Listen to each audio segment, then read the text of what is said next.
Here we go. Okay, so today is probably the last day this year that we're going to talk about a fairly involved topic. So we're going to talk about solving radical equations. It simply means solving equations that have radicals in them. Right? So there's a pretty simple set of rules we're going to go through. We've looked at properties of radicals and rational exponents, and today we're just going to, we're going to take kind of that review we did and move forward with algebra, right? Actually solving equations that involve this stuff. So let's jump into it. How to solve a radical equation. There's a fairly straightforward, am I recording? I am recording, thank you. It is recording. So there's a fairly straightforward set of rules we follow. It's just the same every time. First thing we're always going to do is we're going to isolate the radical. We're going to get the radical by itself. Okay? Once we do that, then we're going to undo the radical. Now, how would we undo a cube root? Cube both sides, right? How do we undo a square root? Square both sides. In general, for an nth root, and it could be anything, we're just going to raise both sides of the equation to the nth power, right? To undo the radical. Okay, once we do that, there's a possibility, and we're going to look at some more complex examples today where that may not work, that may not be enough to do it once. You may have to go through this process more than once. And so if when you do that, I'm going to isolate a radical, and in some cases we might have more than one radical in the original equation. We're going to isolate one of those, raise both sides to a power to get rid of it. It could turn out in a really hard problem where you got another one to deal with, right? So we got to do it again. We might have to repeat those steps. Once we do that, we're just going to solve the equation. Once we get rid of the radicals, we're going to solve the equation. We're going to get a polynomial equation. We'll solve that, but here's the key. This is the one that people sometimes forget. You have to check your solutions. Whenever you take both sides of an equation to a power, it's possible that you can introduce extraneous or false solutions. And so you have to go back and check everything in the original equation, or at the very least, you have to go back and check it somewhere in the algebra process prior to taking any sides to a power, right? So if I originally squared both sides after I isolated the radical, then I've got to go back before that and check my solutions. Okay? So let's try this. Here's an example. You want to go back? Yeah. I don't like that. Okay, and I'll put these on. These PDF of this will be available right after school, I promise. Wait, so you're saying we could get answers, multiple answers, if some of them won't work? So. Yes, exactly. And we'll see that. Why'd the math guys do that? I don't know the minds of the math guys, I'm afraid. I don't know, I'm not sure, but they did. Okay, we good? Okay. So let's try this now. Look at the directions carefully, and this is important to do. You want it from this point forward. In math, you got to always look very carefully at what you're being asked to do, because we've done so much stuff, and we've got so many things we can do that oftentimes something specific is being asked. And sometimes that's good news. Like in this case, what are we trying to find? Okay, is that easier or harder than?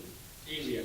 Yeah, I mean that in a way that's good news, because we can discard any solutions that are non-real. So somewhere along the line, if we see that some solutions are going to be non-real, we don't even have to do that work. Right? We're only focusing on the real solutions. So we want to enter simplified exact answers if multiple solutions exist, blah, blah, blah. That's all pretty much the same, right? But that real solutions part is key. You want to pay attention to that going into the problem, because that could make things a little bit easier, right? So what are we going to do? What's our first step? Okay, and why are we doing that? Okay, we're trying to isolate the radical, right? So the first step is we're going to isolate the radical. Okay, so we've got our radical right here. It's a fourth root, right? Oh, you covered it. That's all right. There's our radical. You gotta isolate that. So it's being multiplied by, the radical's being multiplied by 2/3, so we could just multiply each side by 3/2, right? And if I do that, if I multiply each side by 3/2, I'm going to cancel the 3's, cancel the 2's, and what do I get on the other side? 3. Okay, the 2's would cancel. And so I get the fourth root of 3x plus 14 equals 3. Isolated the radical, check. What's next? Okay, raise both sides to the fourth power, right? So if we raise both sides to the fourth power,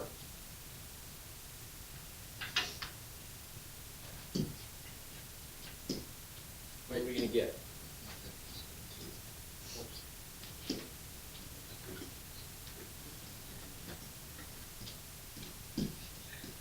So the fourth power undoes the fourth root. That's the whole point, right? So we get rid of the radical. And I want somebody different contributing here. So what's that leave us with? On the left side, what am I going to get? 3x plus 14, good. So we get 3x plus 14. What about the right side? What's an easy way to take 3 to the fourth power? Squared. Good. So 3 squared is 9. 9 squared is. Okay, good. And so at that point, what are we going to do? Solve the equation. So we can discard this step. If the radical terms still remain, repeat steps 1 and 2. No, we don't have to do that. We didn't. That was enough, right? We got rid of that one. We can skip right down to step 4. We're going to solve that equation. What are the 2 steps in order to get the x isolated? Isolate the, what am I going to do? Subtract 14. Subtract 14 and then, okay, so if I subtract 14, I'm going to get what? 67.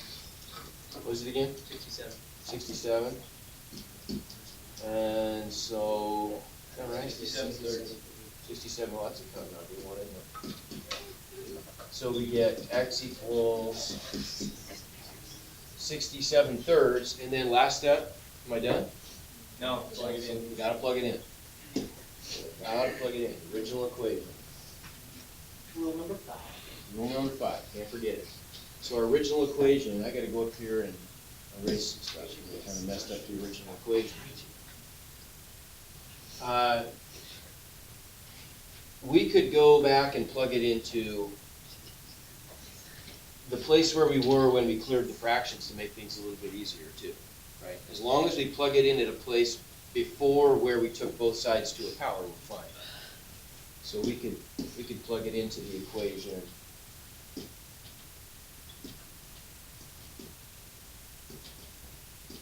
Fourth root of 3x plus 14 equals 3. That's our question. Does that work? So if we plug in, what was it, 67 thirds? Is that what we had? So 67 plus 14. So, right, so if we plug that in, what are we going to get? So this is going to lead us to Yeah, that's right. fourth root of 3 times 67 thirds cancels the 3's How could this plus not work? 14. Right? You see that? For x, I'm plugging in, It's like you're letting do it. I'm plugging in 67 thirds. 3 times 67 thirds is 67. 67 plus 14 is what? Is the fourth root of 81 equal to 3? Yeah. Okay. Yeah. How would that not work? Say it again. We can do one that doesn't. Yeah, we will. Yeah. So that's a viable solution. That's our answer. We get one real solution. Okay. Questions? Okay. How about one like that?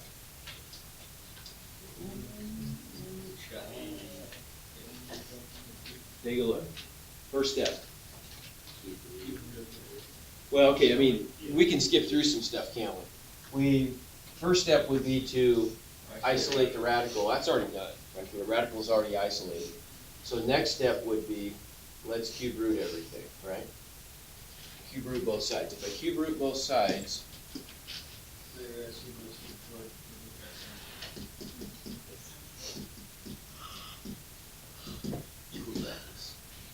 if I'm cube rooting both sides, Makes sense. okay, what happens on the left side? X minus x cubed minus. Okay, cancel the radical. Good.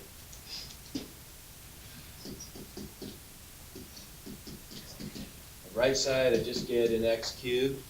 So I've got a polynomial equation, we've been working on this stuff for a long time. Now, how do I solve a polynomial equation? Isolate the variable, I mean, yeah, we can. So typically, when we're solving a polynomial, first step is to put it into what form? Standard form. Okay, so how do I do, what's that mean? Minus x Subtract x cubed. I want to get it, or we could have added to the other side, that's fine, either way. Just make it We want to get it set equal to 0 though, right? Put it in standard form. So I get my negative 2x cubed minus 54. Can I simplify that equation a little bit? pull out a negative. Okay, pull out a negative 2. Because I'm solving an equation, I could factor out a negative 2. But an alternative would be maybe to do what? Divide. Okay, I can just divide by negative 2. Because I can divide both sides by a number. Right? I can't divide both sides by a variable, but taking any equation and dividing both sides by a number, that's fair game. So what's that give me on the left side? Negative 2x cubed over negative 2 is x cubed. Negative 54 divided by negative 2 is, 27. and then 0 divided by negative 2 is 0, of course. Okay. All right, so how have we dealt with this? Sum of cubes. So we could split this up. 27 is equivalent to what cube? 3. Okay, so we've got our a cubed plus b cubed pattern. A What is plus that? b times a minus a squared minus ab. Okay, so in this case I've got a is x, b is 3. I get a plus b times A squared minus ab so that's going to be a 3x, right? Plus, plus b squared. right? Now I can apply the zero product property, and I'm going to get a solution of x equals negative 3, right? So what about this one? Did you read the directions carefully on this one? Ah. Okay, what was being asked? Real solutions. So can we be smart about this here? Do we need to go further? No. No, because you get minus, 9 minus 36. Okay, good, because in here, this is the, Always gonna get right, the trinomial factor when we use either of those, sum of cubes or difference of cubes patterns, we always know is an irreducible quadratic, it's always giving us imaginary zeros, right? So we don't even have to try. If we set it equal to 0, we can already anticipate what's going to happen. So this is the only one we need to keep. Okay, so this brings us to another fork in the road. This works fine, and you're used to this, and this is, generally speaking, this is the best way to solve a cubic polynomial that's a binomial. We're going to use this pattern because we get all the complex solutions. But there is a little shortcut here. If we know that we're only looking for real solutions, could we have done something different right there? At that step where we have x cubed plus 27 equals 0, is there a more direct route to just get the real solution? X cubed equals Okay, we got to isolate x. Good. So we can subtract 27,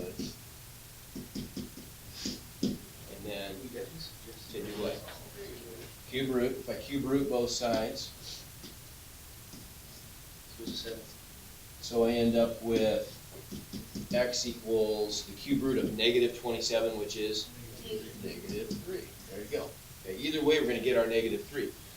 That's a great way to do it, but you just have to realize when you're taking this approach where you're directly isolating the variable, that only applies when you're looking for real solutions. If you need all complex solutions, that's not going to give it to you, right? So are we done? No. That's the last step. Check it. Gotta check it, right? So we're gonna skip this step here. So we didn't need to isolate another variable. We had step 4 down here. Where'd step 4 go? Well, I don't have room for it. We solved the equation. But the last step is, of course, we've got to check everything, right? So we're gonna check our solutions. Let's go up and grab the original problem here.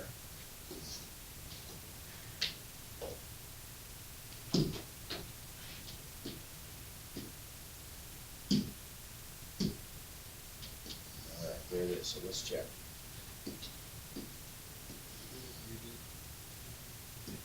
If we evaluate this at -3 both sides, what are we gonna get? So I get the cube root of negative x cubed, right? X is -3. Is that all equal to x, which is -3? Yes. What is -3 cubed? -27. -27 times -1 is 27. So inside the radical, I get a 27 minus 54. Is that equal to -3? Yeah, it is, isn't it? 27 minus 54 is -27, and the cube root of -27 is -3, so it checks out, right? It works. Okay. Make sense? If you would have solved for that one that was x squared minus 3x plus 9, and got an I, and plug it back in, would it have worked? Yeah, it would have worked. It would have worked. It would have been pretty complicated though, wouldn't it? Because if I'm plugging in a complex solution there, I've got to cube out that complex solution, right? And there's a little bit of work there. I'm going to take a complex number with both a real and imaginary part, cube it out, combine it with 54, take a cube root of that. That's getting pretty sophisticated. We really haven't talked about taking cube roots of complex numbers. That's kind of a later topic, right? And then show that that's equal to another complex number. It would work, but that's a level of complex analysis that we really just don't go down to. It would though. It would work. So, are we going to come across one that doesn't work? Yeah. Yeah, we will. Be patient. It's coming. It's coming. Okay, what about this one?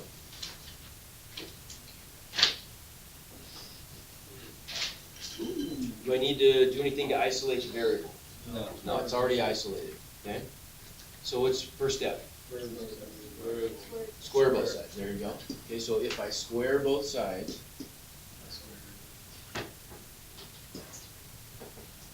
that's already done. If I square both sides, what's the outcome? What am I gonna get on the left side?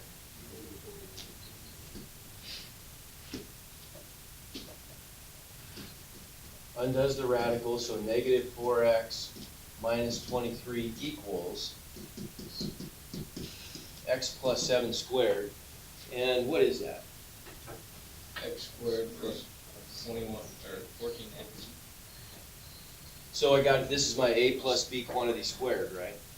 What is that pattern? A squared plus A squared plus 2ab plus b squared. So I'm gonna end up with x squared plus 2 times the product, so 14x plus 49. Good. Okay, so that gives us an equation that we can solve.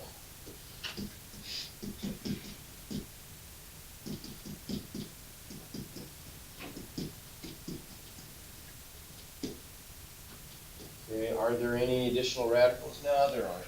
Not yet. We don't see any of those yet. So now we just have to solve this thing, right? Okay. Which side should I push all the variables to? What do you think? Right side, good. So we get a positive coefficient of x squared. So that's going to leave us with, on the right side, what am I going to be left with?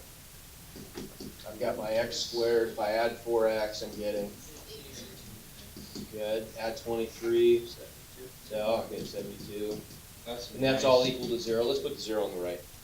Okay. And we gotta keep going though. Got a quadratic equation in standard form. Magic numbers, there you go. Good. This is, we could default to the quadratic formula, but if we can find magic numbers, it sure is easier. Okay. Multiply to 72 and add to 18. I already heard it. 12 and 6. Good. So what solutions do we get?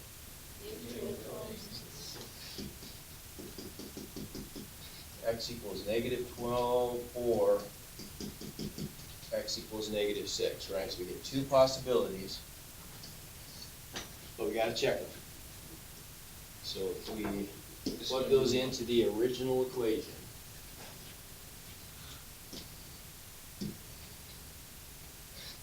what are we gonna get? So original equation got square root of negative 4x minus 23 equals x plus 7. So let's try this. Let's try negative 12. It's not gonna work. Not gonna work, is it? So if I do the square root of negative 4 times negative 12 minus 23, does that give me negative 12 plus 7? Well, we can try. I'm gonna get what, 48 minus 23, so 25?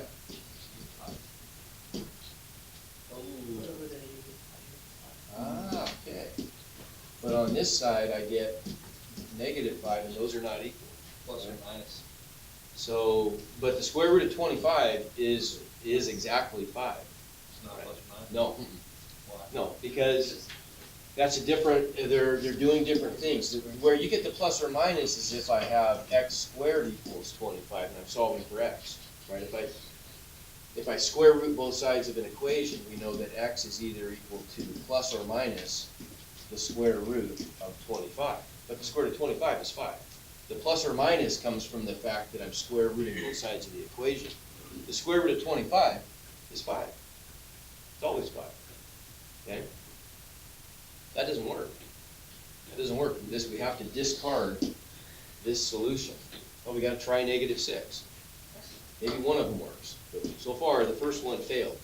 So if we try negative 6 into our original equation, we're gonna get square root of negative 4 times negative 6 minus 23.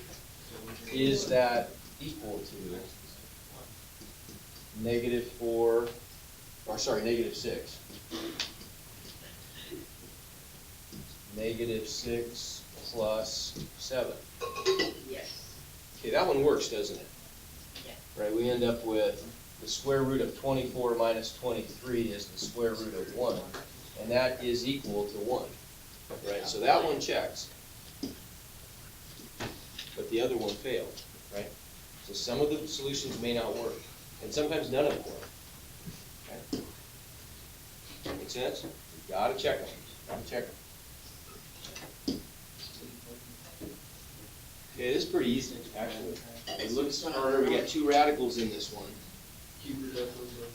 But yeah, look at this, I've got two radicals, but we really lucked out here. Both of them are isolated at the same time, and they're both the same kind of radicals.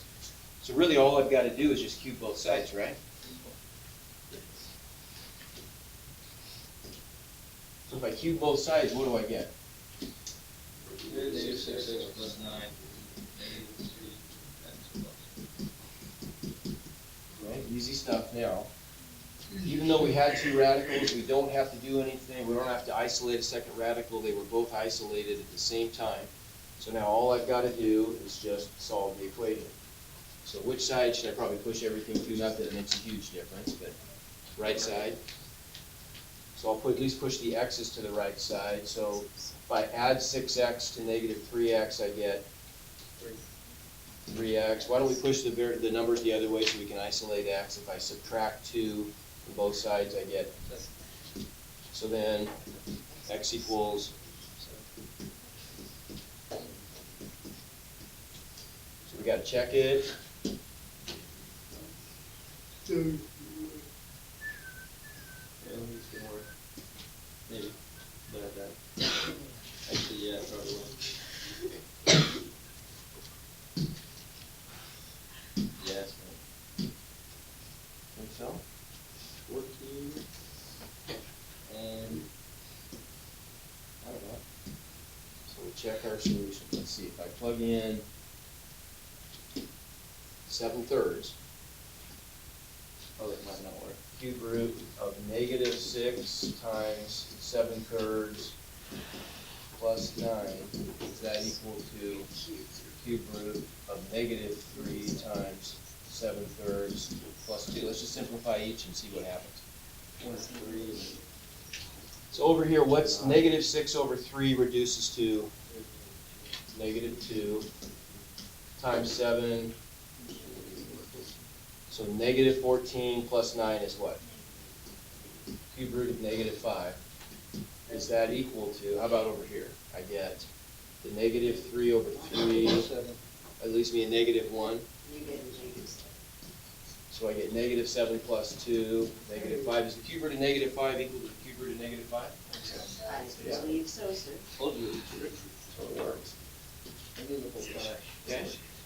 All right. So here's the granddaddy of all solving radical equations problems. Yes. Oh, You can do this, you can do any of them. Oh.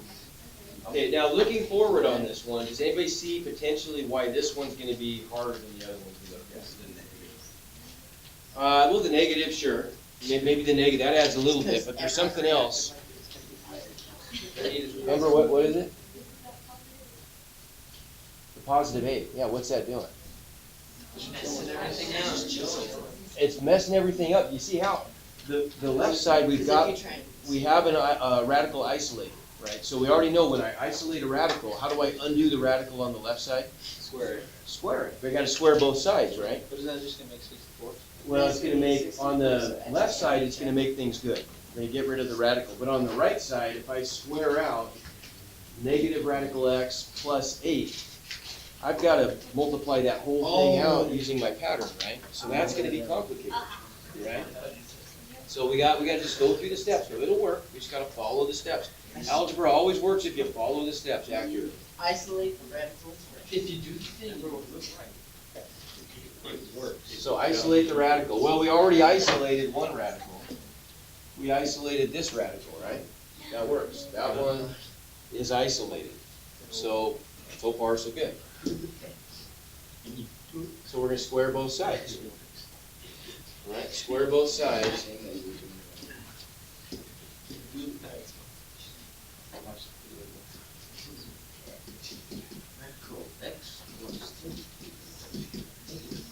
Okay, but here's where you gotta be careful. If I'm squaring both sides, It's not. I'm squaring all of the right side of the equation. So on the left side, that works great. Cancel the radicals. We get x plus 32 equals. Now how about the right side? Now let's think about this for a second. Everybody stare at that. Get your bearings. It might not be too hard, actually. It's not horrible, but we're gonna follow the pattern. You already told me the pattern. A plus B A squared. plus b squared. A squared plus 2AB plus B squared. So what's my a this time? Negative radical x. Okay, it's the whole thing. It's the negative radical x, and my b, of course, is just 8, right? So when we square that out, a squared, if I square out negative radical x squared, what is that? X. Yeah, I'm gonna get negative 1 squared times the square root of x squared. Square the negative 1, we get a positive 1. Square the radical x, we get an x. That's good. 2ab. 2 times negative radical x times 8 is what? 16 Minus 16. radical x. Okay, negative 16, I gotta get the 8 times negative 1 is negative 8 radical x times 2, negative 16 radical x. And then 8 squared is b squared. 81. 64. There, we go. Close. Just make sure. Okay, that's better maybe, right? But what's the problem with that equation? You gotta say it again. There's still a radical, but now there's only one radical, so it's a little better than it was to start with, right? We got rid of one radical, now we gotta isolate the other radical. So this step 3 finally comes into play, right? So let's combine like terms. What can I do to simplify this whole process? Square. Okay, but how do we, I mean, what can I do before I square both sides? I wanna clean this up. Then you see the point there? If I were just to square these things out right now, that's a lot of work to do. Right? We always wanna simplify things before we raise to a power. Move it all one side, maybe. Okay, I can get rid of the x's, right? How about if we move this 16 radical x to that side to make it positive? And the 32 the other side. We can subtract 32 from both sides and get 32, last step. Okay, divide each side by 16, very good. So what's the square root of x equal to? 2. Okay, we isolated the radical.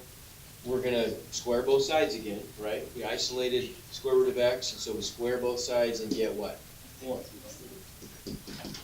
All that hard work for All that hard work for that. Okay, so then we gotta plug that into the original equation.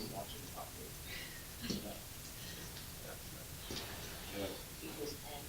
So 2, so it's gonna be 6 on one side, and it's gonna be 6 on the other side. Go us. No. That was. Okay, last step. Well, I guess we already solved, didn't we? We had both of those.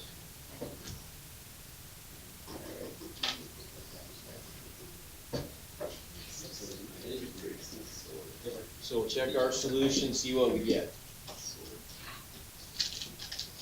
Square root of 4 plus 32 is the square root of 36. Is that equal to negative the square root of 4 plus 8? Yes. So 6 equals negative 2 plus 8, check. Okay, so it's a good solution. Got it? Yeah. That's it. That's solving radical equations. Can we talk about black holes real quick? I tell you, let's get through, we'll take some time, I promise you, we'll take some time at the end, where everybody's kind of feeling more comfortable with being done with stuff. And then we'll have a big discussion, so. Change out the shape.